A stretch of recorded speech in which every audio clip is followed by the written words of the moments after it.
Hello all, welcome to Srimata Education official YouTube channel. So in this session, we are going to discuss top 25 practice questions on William Shakespeare. So on William Shakespeare, the top 25 practice questions. So this is going to be a very useful live session to everyone. So the top 25 questions that are asked on William Shakespeare, the kind of nature of questions and practice questions along with detailed explanation we are going to discuss in this live session. At least 3 to 4 MCQs are expected on William Shakespeare, definitely in the UGC NET. It could be more also. The weightage on William Shakespeare's questions is usually more in the UGC NET English. So we are going to list out, we have listed out some 25 top important questions of William Shakespeare. We hope that this live session is going to be helpful to all the students preparing for the UGC NET English. If you haven't subscribed to our YouTube channel, do subscribe to our YouTube channel because we are going to take classes on UGC NET English. So let's start now. Let's start and let's discuss one by one the of the English literature on William Shakespeare. So let's start now. So these are just practice questions that will help you in getting some knowledge and idea on William Shakespeare's works. So the exact question may not appear in the exam, but the concept will get repeated. So this will give you a better understanding on how you can prioritize your preparation. So let's start now. So the first question: which of Shakespeare's tragedies is often cited as his shortest? So which tragedy is usually considered as the shortest tragedies of William Shakespeare? So the four options are given here: Hamlet, Macbeth, King Lear, and Othello. So Macbeth is the correct answer. The reason Hamlet is the longest and roughly 4,000 lines in Shakespeare's works, but Macbeth is something which is the shortest. It is only of 2,100 lines, contributing to the fast-paced, breathless narrative. So there is another MCQ also here. Hamlet is the longest works of Shakespeare, 4,000 lines, but Macbeth is the shortest works of William Shakespeare, which is of only 2,100 lines. So this is the first question. Now, second question: in which play does Caliban represent post-colonial reading? So in which play Caliban representation was made specific to post-colonial readings? So the answer is Tempest, the Tempest, because Caliban's relationship with Prospero is a central focus of post-colonial critics. So the relationship of Caliban, specifically with Prospero, is the main central theme for post-colonial critics, examining the themes of language, land ownership, and indigeneity. So the Tempest is the correct answer for this question. Winter Tale, Persiles, Cymbeline are not the correct answers. And now, third question: Shakespeare's sonnets 1 to 126 are primarily addressed to whom? The sonnets 1 to 126 of Shakespeare were primarily addressed to whom? Basically, to whom? The answer is fair youth. The reason is the first 126 sonnets are addressed to a young man. So the first 126 sonnets are addressed to a young man, the fair youth, while sonnets 127 to 152 majorly focus on dark lady. So the first 126 sonnets are related to the fair youth, which means the young man, but the other sonnets from 127 to 152 they focus on dark lady. So three questions are covered here. Anyways, one is addressing to whom, and what about 127 to 152 sonnets of Shakespeare? They are addressing to dark lady. So this is another important question. Another important question here is: life is but a walking shadow. These lines appear in which play? Basically, life is but a walking life. Life is nothing but a walking shadow. In which play these lines are usually mentioned? So the answer is Macbeth, because these lines are exactly spoken by Macbeth in Act 5, Scene 5. So these lines appear in Act 5, Scene 5, following the news of Lady Macbeth death. So after the death of Lady Macbeth, the male Macbeth speaks these lines in Act 5 and Scene 5. So the exact line here is: life is but a walking shadow, a poor player, the struts and frets his hour upon the stage. So this is the exact line. This appears in the Act 5 and Scene 5 of Macbeth, and these lines are spoken by Macbeth by himself only. Now another question: which is not one of Shakespeare's problem plays? So which is not a problem play of Shakespeare in this line? So the answer is Twelfth Night. So Twelfth Night is not a problem play because it's a festive romantic comedy. So Twelfth Night is a festive romantic comedy and it's not a problem play. The other three are problem plays that are mentioned here. The Triolis and Cericidia, Measure for Measure, All is Well, That Ends Well. All these are problem plays only, but Twelfth Night is not a problem play. It's a romantic comedy, festive romantic comedy. Now the next one: who authored the influential critical work Shakespearean Tragedy? So, who is the author of Shakespearean Tragedy that was published in 1904? That is A.C. Bradley is the correct answer, because A.C. Bradley's Shakespearean Tragedy is one of the foundational text in character-based Shakespearean criticism. So, A.C. Bradley laid foundation through his text Shakespearean Tragedy, where he mentioned about Shakespearean criticism. Basically, there was a character-based Shakespearean criticism was made in this particular play. So this is one important bit. Now, which play features the play written a play known as the Mousetrap? So which play features basically a play written with a play? This is also called as the Mousetrap. So the answer is Hamlet, because Hamlet uses the murder of Gonzago, renamed the Mousetrap, to catch the conscience of the king. So the concept play within a play, the Mousetrap, usually is appears in Hamlet. It is related to the murder of Gonzago. It is related to the murder of Gonzago. So Hamlet is the correct answer here. Now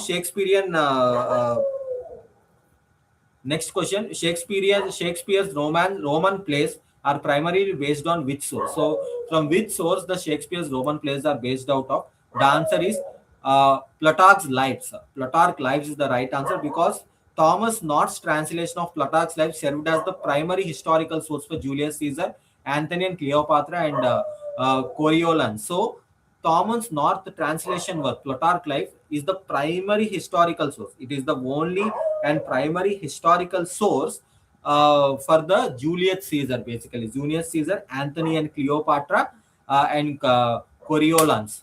In King Lear, which character disguised himself as Poor Tom? So, which character was regarded as Poor Tom in King Lear? Edgar is the correct answer, because Edgar assumes the persona of Bedlam beggar. So Edgar, he assumes the persona of Bedlam beggar, Poor Tom, to escape his father Gloucester's misguised wrath. So that is why Edgar is the correct answer. Next question: the quality of mercy is not strained. Spoken by whom? So who spoke these lines? The quality of mercy is not strong. The full sentence is: the quality of mercy is not strained. It droppeth as gentle rain from heaven. The answer is Portia. So Portia speaks these lines, because Portia delivers this famous speech in the courtroom scene. So these lines appear in the courtroom scene courtroom scene, basically, from the Merchant of Venice. So this appears in Merchant of Venice, and these lines are spoken by Portia in the last and final, the courtroom scene. Which character is a Machiavellian villain in Othello? So who is called as Machiavellian villain in Othello? Lago is the correct answer. The character is Lago, because Lago is considered as one of the literature's most complex villains. Lago is the most complex villain in the literature, using psychological manipulation to destroy Othello. So Lago used this psychological manipulation so that he can destroy Othello. He can destroy Othello by any cost, basically. In the Winter's Tale, Hermione is seemingly brought back to life. So who brought back Hermione to life in the Winter's Tale? The answer is statue, because the statue scene appears in the Act 5. Act 5 of Winter's Tale. It's Shakespeare's late romances. It emphasizes redemption and magic, basically. So statue is the correct answer. In Winter's Tale, Hermione is seemingly brought back to life from a statue. So statue is the correct answer, because it appears in Act 5. It appears in Act 5. It also emphasizes on redemption and magic, basically. Which of Shakespeare's plays is set during the Trojan War? So during the Trojan War, one Shakespeare's play was set. So that is Troilus and Cressida. So Troilus and Cressida explores the subversion of heroic ideals using the Greek siege of Troy. So Troilus and Cressida uses the Greek siege of Troy, and it majorly explores the theme called subversion of heroic ideals. So this is the correct answer. Now next question: which play is known for the stage direction Exit Pursued by a Bear? Which play is known for the stage direction Exit Pursued by a Bear? Obviously it's Winter's Tale, because the famous stage direction occurs when Antigonus leaves the infant Predicia on the coast of Bohemia. So when Antigonus leaves the infant, the baby Predicia, on the coast of Bohemia, so that particular act is called Exit Pursued by a Bear. The answer is the Winter's Tale. The right answer is the Winter's Tale.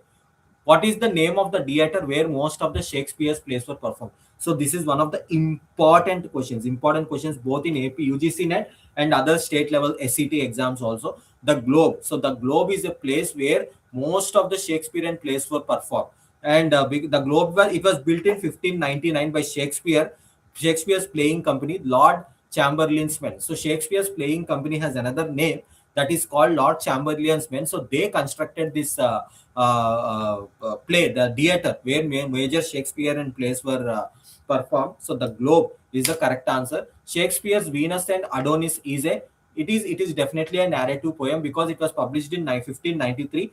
It's a very long narrative poem based on passage from Ovid's Metamorphoses. It's taken from Ovid's Metamorphoses. So narrative poem is the correct answer for this question.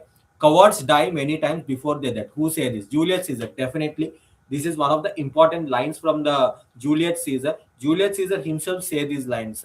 Cowards die many times before they death. The variant never taste of death but once. So he says these lines to Calpurnia when she wants him not to go out of the Senate. She wants him before he goes. She wants him basically. So when then Shakespeare says these lines. Who described Shakespeare as the soul of the age? So who considered Shakespeare as the soul of the age? Ben Jonson, definitely, because the tribute by Ben Jonson appeared in the preface to the first folio. So the tribute by Ben Jonson, it appeared in the preface of the book First Folio. It was published in 1623.